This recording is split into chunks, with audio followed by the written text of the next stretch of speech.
有線電視新聞台。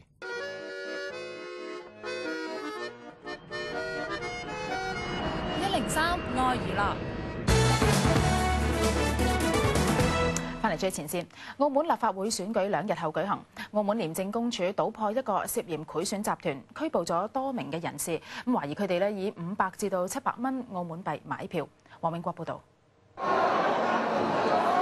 同力建設聯盟星期2喺競選分部招待近100個老人家開生日會。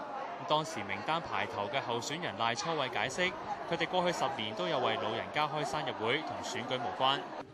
廉署調查員中午上咗競選分部搜查，帶走3個義工同1個長者會員調查，亦檢走手提電腦，入面有3000幾個會員名單。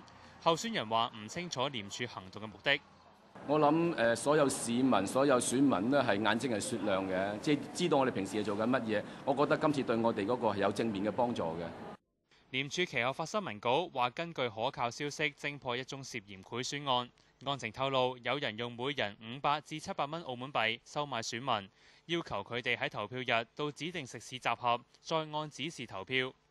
廉署形容集團分工精細。被捕人士中，一個姓蘇嘅女人將參與買票嘅選民資料一層一層向上提交。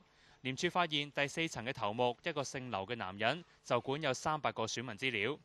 廉署連日嚟傳訊多名人士同到多個地方搜查，佢哋已經將涉案人士移交檢察院。有線電視記者黃永國報導。